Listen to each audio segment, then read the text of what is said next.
Welcome to downtown. I'm your host, Robbie Haig.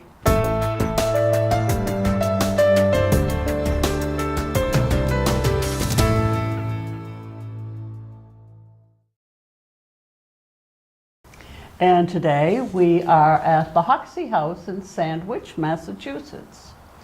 And I'm talking with Eileen Burns. Hi. Thank you, Miss Curator. It's so nice to meet you. It's very nice to meet you, finally. Finally, yes. I've seen you on TV so many times. And it's good to be here at the Hoxie house. I have not been there before, so you're going to tell me all about it. Oh, there's a lot to tell, I can tell you that much. Well, why don't you ask me a few questions? How old is the Hoxie house? We have a sign out front that says John Smith, he was a reverend in 1675, but we do have a lot of people from England, and they'll say that the house is older. But as far as we know, it's 1675. Unfortunately, in those days, they had an awful lot of fires in courthouses and town halls, so a lot of records were lost. So we say 1675, although they did find a brick upstairs when they were renovating or restoring the house, and that said 1637. Really? Mm-hmm. Well, it's a beautiful house. It is. I love it. We love it. I'll bet you do. We get, when you work here, you get attached to it. You want to take care of it. It's like it's warm and cuddly to us. Very nice. I mean, it can be a hard job. It's you do tours, and it can be tough. It can be tiring, but we just like it. So is it original? 75% of the house is in its original state. There was a man, one of the people that restored the house. Actually, he had some friends up in New Bedford that had old barns and old houses in same period.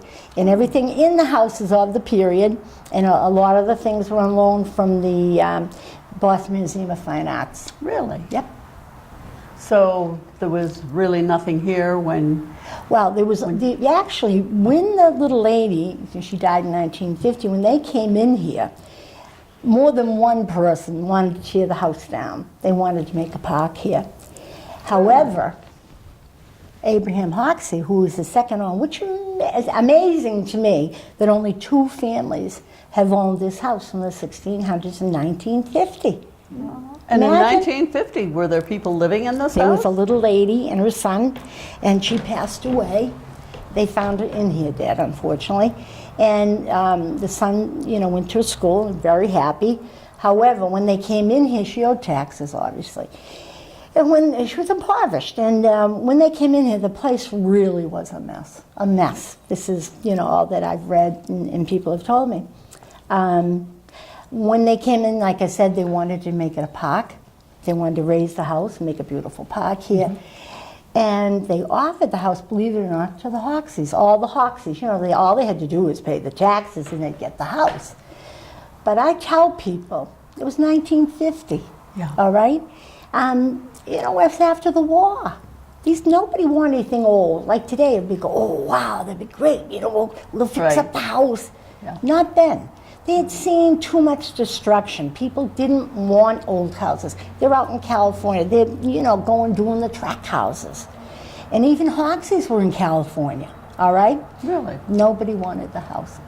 But there was one Hoxie who, kept on trying to get them to keep it. Well, when he brought one of his friends in, the guy looked around and said, forget it, can't do anything here. But when the man was going out the door, he lifted up the linoleum that had been placed, by the way, in 1860 by Captain Abraham Hoxie. Wow. He put the linoleum down. You say 1860, well, he got a lot of things from around the world because he'd been around the world so many times. He was a whaling captain. Oh, okay. So he knew there was a thing called linoleum in Glasgow. So he brought it here. Well, Mr. Hoxie's friend lifted up the linoleum, and these are the original floors. I tell people, the floors saved the house.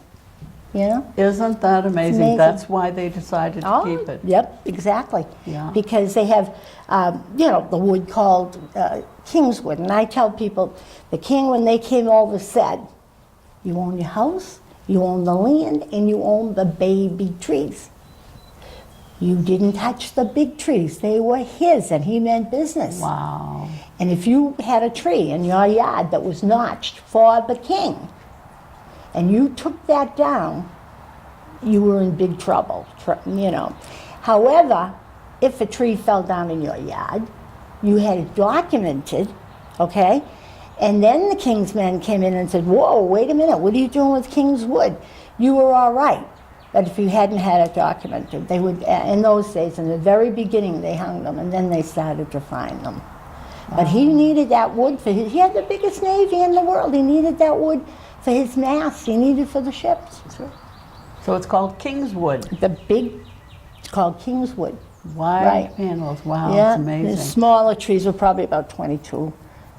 Maybe the highest, you know, for the baby trees, as I call them, would be 22. Well, I find it amazing that the linoleum lasted as long as it did. Yeah, yeah. Well, you know, I'm saying that, you know, Hoxie, they knew that Hoxie did have linoleum. Whether somebody else put some more down, I don't know. Yeah. But that's what saved the house. And like I said, the only thing that was in this house when they came in that actually was original to the house was this loom, and the little lady had started to burn it. She, like I said, she was impoverished. She, you know, the man next door was watching TV and all. She didn't have running water and she didn't have electricity. Wow. It's amazing. 1950, you know. Wow. Yep, it is amazing. So, do you have a lot of people come to the Hoxie house? Oh, we have a lot of people. And the thing is that I like is it's people from all over the world. So I tell people my German, my French is getting much better. And all of us actually. I love the people I work with, by the way. Right. And we're lucky, just lucky. I'm lucky. And as my friend said, you're not lucky, you're blessed. So I like that too. But yeah, from all over the world. Very good. And they get things like I told you, they look at TripAdvisor, and they see that. And you know, when I first started, or I took over, we had like 1 star in TripAdvisor. I think we were up to 5 or 6, which is really good. I get wicked happy about that. Very good. And how long have you been doing this? About 12 years. Yeah, So 12. you've done a good job in 12 years. Oh, I think I have. Wonderful. I know. I don't know. Everybody says I do all right, but you know, I just like it. You know, I think wonderful. it's easy to do It things shows. you like. You know. When you enjoy your work, it shows. Yeah, sure it does. Sure it does. And you have school children who come here.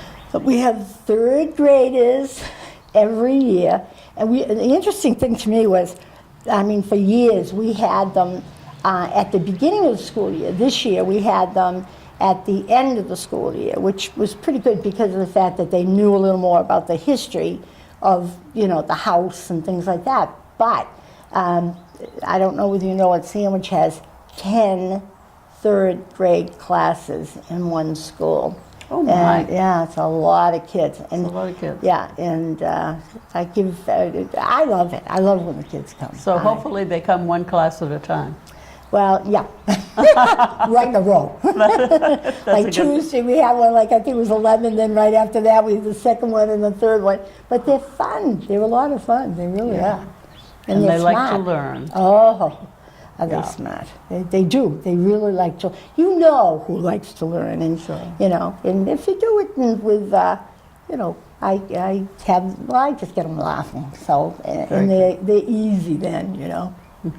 What do they like most about the house? Let me see. Actually, they like the chair in the other room. It's a table, and it's a tavern chair or a pub chair, and you flip it over and it's a chair. And then they love that. They love to, you know, and at the end of the day, or the end of the, you know, little tour, we put them, you know, boy in there, because only men could sit in chairs, you know, that had arms on them. Women had to have, really? women had a lady's chair because she had no arms. She used to have the, you know, the baby, the knitting and whatever. And, but at the end of the day, I put a hat on him, get 2 girls to stand beside him, and the rest of the class, and they think that's grand. They love that. They love that. They also love this box over here, which is called a lock box. And actually, it's got 8 parts to the lock. And some time ago, I think it was a high school kid, hit it by mistake and it locked. They couldn't get it open, so they had a locksmith for 2 days to try to open it. Really? But it would have been good for Smith. He probably put all his important papers in there. It's solid iron. It's not cast iron. It's solid iron. And then Hoxie would have probably put it, like his navigational tools, because he went out to sea sometimes 2 and 3 years at a time. Yeah. So there might be a little mutiny there or something. Yeah. But they're not going to get in that box to get all his maps and all.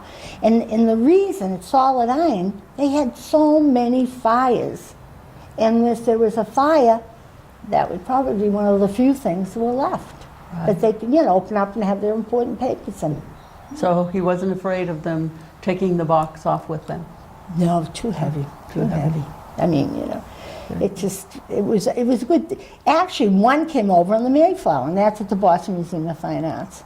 But I think you probably would have, been probably a little wealthy to be able to afford something like that. Right. Because that was it. But it amazes me that there's 8 parts to that box. Isn't that amazing? Yeah, it is. You had a little story also about hair, women's hair. Oh, well, when they came over here, they only took a bath once a year. Wow. And people go, oh, terrible. But, you've got to understand about England and London. It was polluted. It was horrid over there. And so when they came here, they shod the sheep. When they sheared the sheep, by the way, John Smith was also a sheep farmer. And when they sheared the sheep, it was nice and pink. And the sheep never went in the water, so they didn't. They only took, like I said, a bath once a year. Really? And the women, of course, when they did the bath once a year, it was a big vat. The father went, the boys went, the mother went, then the girls went, then the baby went. You had to be very careful. Don't throw the baby out with the bath water because it was so dirty. Now, the other thing, the women never washed their hair. They, brushed it. Like I said, when you're a kid, you remember 100 times you brushed your hair. Yeah. And that's what they did. They had beautiful, beautiful hair because they had natural oils. And what happened, they called it their crowning glory. Right. It's amazing, know. And they wore? Bonnets. To protect their crowning? Yeah, well, when they went to services, and their services were long. These are church services you're talking? Church services. They may have even had them in here in the really? 1600s. Because remember, they didn't have anything here. It's called the first period. This is when they first came over. And anyway, they'd have, let's say, a service here, and she'd wear her beautiful hair with her bonnet. She'd have a bonnet. And the better her bonnet, the more her husband loved her. That's how they did things. No diamonds, huh? No diamonds. No diamonds then. Oh, bonnet. Very good. You have a couple of other stories about the building. Tell us. There are sayings that go along with a lot of the things. Yeah. Well, actually, back here we have weasels. Now, weasels wind yarn, make it into skeins. And we have a weasel here, and it goes around. I think they fixed it for 32 times. I'm not quite sure about the time. And then it would go around, it would go pop. So pop goes the weasel. Oh, wow. However, pop in England means pawn. So in the 1600s, they pawned things. It was like, they didn't care. A penny for a spool of thread, a penny for a needle. That's where the money goes. Pop goes the weasel. When they weren't using things, they popped them. And that's what they did. And the men had to, only men went in the tavern. There was only like one lady, and she was the barroom wench. But she couldn't read, she couldn't write, she couldn't add. You had to keep your own tab. The men had to keep their own tab. Really? So, again, up and down the city row, in and out of the Eagle, which was probably a tavern. That's where the money goes. Pop goes the weasel. Because men went to the taverns to make deals. They didn't have cell phones or anything like that. People think that derelicts went in there. Wealthy men went in there because they were making deals. That's where they made the deals. And up and down the city streets, in and out of the tavern, that meant that you had better pay up or you can't go in there and make your deals. And the barroom wench, she also, she kept a close eye on them. And she'd say, you mind your P's and Q's. And that meant your pints and your quarts. So they did drink while they were making... the Puritans drank, definitely. Quakers, no. Yeah. But the Puritans, they did drink. So they didn't they didn't go there just to drink. It was to do business. No, business, a lot of businesses. Yeah. We think of pubs and drinking. And, yeah, right. No, but that was like a social place. Sure. You know, to them. I mean, we were all set. They didn't have any other place to go. They hadn't started probably, different, places like the Freemasons and all that stuff, I imagine. I don't know. But all in all, that's really what they did. And the women didn't go to the taverns? No, not that I know. And she was home. I tell people, she might have had who knows, 11 kids. Right. Smith himself, when he lived in Sandwich in the beginning, he had 13 children. Wow. He didn't live in this house. Yeah. He came back here. He had gone to New Jersey because he thought they were persecuting the Quakers. They were hurting the Quakers. And he felt that he had come here for religious freedom. Why can't they have theirs? So he didn't like this business. So he left and went to New Jersey. And then he came back. I think he only came back with 4 or 5 children at that time. And he came to this house. Now, I tell people, had anybody lived here before? We don't know. Did they build this house for him? We don't know, because the records were burnt. Yeah. All the courthouses and things had a lot of fires in those days. So it's the bedroom upstairs is large. Yeah. But I don't think it's large enough for 13 kids. Is it? No, he didn't come back with 13 kids. Even 5. Yeah, but like I said, the girls slept up in the loft. Actually, it's a 3-story house. It's True. amazing. And, I tell people, I said, this is a trophy house for that time. Sure. But remember, church and state were one. There was the king and there was the minister, and he was the man. He was, I have a friend now that's a minister. I don't think he's got 2 nickels to rub together. I know he doesn't. But the point is, in those days, they did. Because they were, church and state were one. Different story in those days. Yeah. And remember, they're still subjects of the king. And whatever he said went. Wow. Until they had the Revolutionary War. We also have a window out here that was found in between 2 walls of an old farmhouse over in East Sandwich, and they donated it to us. And I tell, people, I say, isn't it really horrible looking? They go, yeah. Well, you know what? They were actually taxed on the windows. They were taxed on the light coming in the windows. Really? All right? So you know what they did? They were so smart. They painted the windows, and they nailed it shut. So when the tax collector came in, you can't see out, you can't see in. They nailed it shut. It's not a window. So they weren't taxed on it. Amazing. And they were very smart. In England, people bricked up their windows, Wow. But to me, it's amazing. I just thought I think they were so smart. I mean, to survive with those people, it was wilderness here, just plain wilderness. Really? Now you have a door that has many nails in it. Tell me the story. Well, the more nails you had in your door, the wealthier you were. Now, this house has a door with a ton of nails in it. And what they did, it's called a tomahawk door. And then actually the wood goes one way, and in the back it'll go sideways. Then they put the nails in.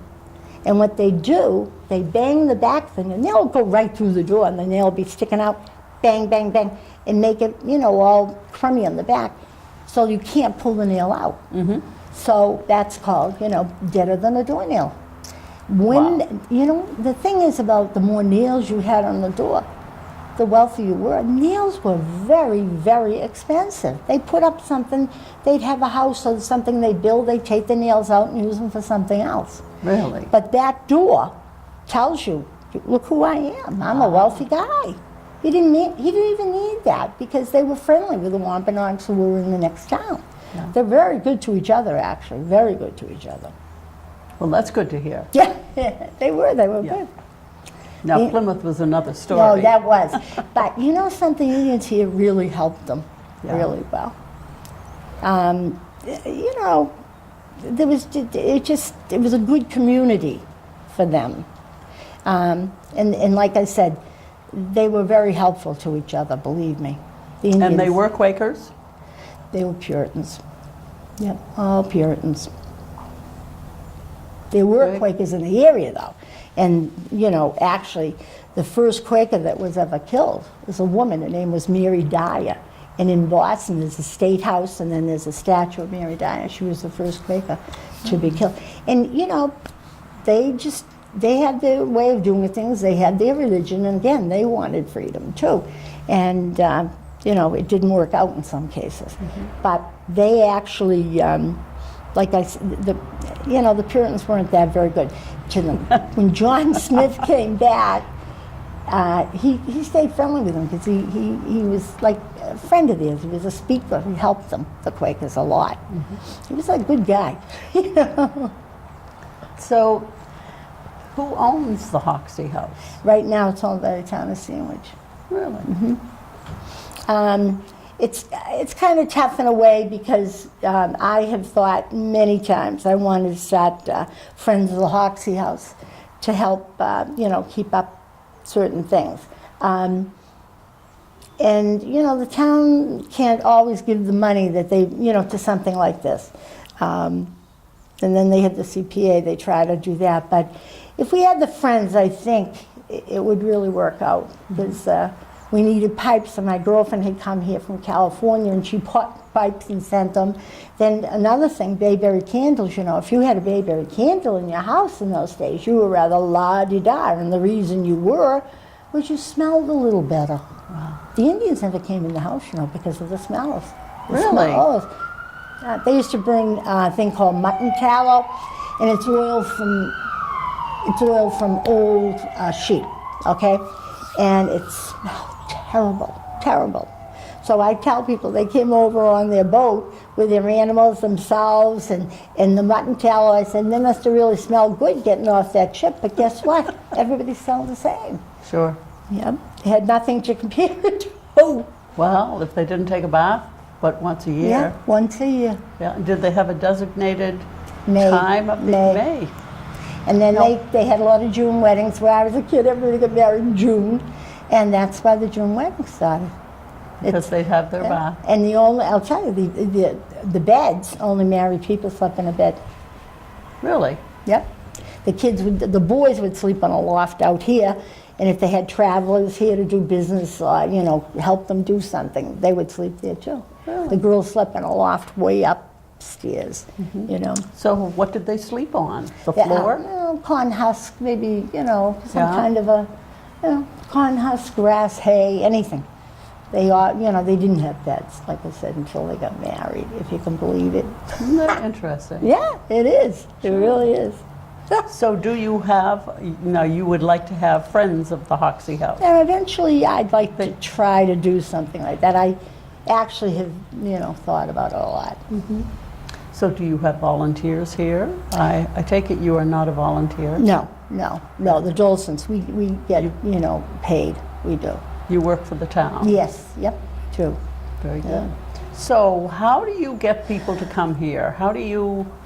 Well, in the sandwich book, there's an advertisement. I have cards made up for the Dolsons, and if they go somewhere and they meet somebody, they can give them a card and say, come and see us. And I have a friend that swims at one of the motels, so she meets all these tourists, and she gives them the cards, and they come to the Hoxie House.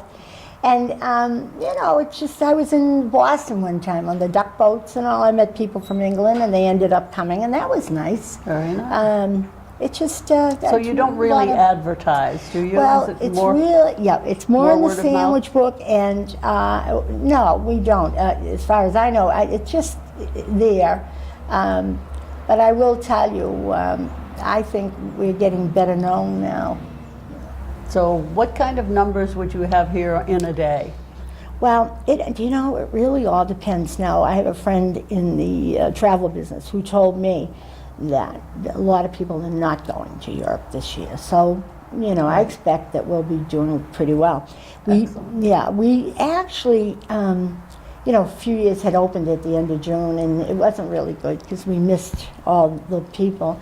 But now we opened up again on Memorial Day, where we really always did, and now we've been noticing more and more. But, tell you the truth, Robbie, it really, one day you can have, like 100 people. The next day, sometimes you have tours of 25 people. Sure. And then the next tour will be 4 people. Yeah. It just runs like that. We don't have a set time for the tour. We just have them join whatever's going on, and then whatever they don't hear, because we do Reverend John Smith in the first room generally, and then we do Captain Hoxie here. Oh.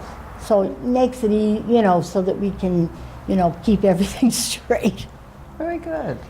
Well, it's a lovely house, as I said. Oh, and yeah, it is. It really is. Yeah, and 3 stories. Yeah, right. 3-story house. Wow, wow. And what are the hours that you're open? We're open Monday through Saturday, and that's 11 to 4:30. And on Sunday, we're open from 1 to 4:30. So you're open We're 7 open days every a week? day. Excellent. Yeah, yep. If we do have architects all the time. We have people all the time that build old houses and things. And it's great to talk to them because they're so smart and you learn so much. But we're here for one thing, really, just to tell them the story, tell them about, Reverend Smith and his family, how they lived, and the things that they used in the kitchen. And then we come in here and we say, Captain Abraham Hoxie, what he did. And, one thing people don't know about him, he made violins. Really? Yeah. Here he is, a whaling captain. He made violins, okay? Wow. They said that if he'd had the right wood, he would have had a Stradivarius on his hands. He was that good. He was quite a character, the Hoxie. And, they must have been wicked smart men because, the way they did things, the progression of, even the house tells you a big story. Sure.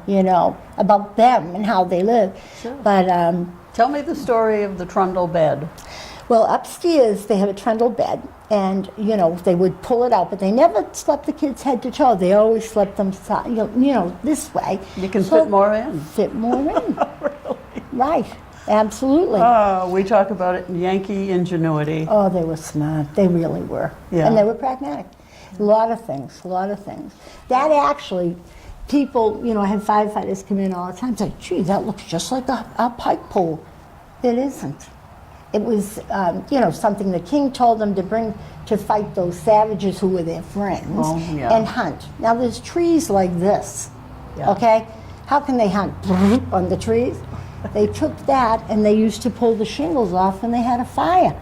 Now today, a pike pole is styled after this. Pike pole the firefighters use, and it's stainless and it's plexiglass. Really? Yep, that's it. Well, again, thank you so much for letting us come into your home, Eileen. Thank you. It's been a pleasure talking with you. Oh, thank you. And we hope that many people will watch the show, and you'll get many, many people coming to I your hope so. home. I hope so. Your This was a Hoxie pleasure. hut. This was a pleasure. I enjoyed Thank you it. so much. And thank you all out there for being part of Downtown. I'm your host, Robbie Haig, and I hope to see you again real soon.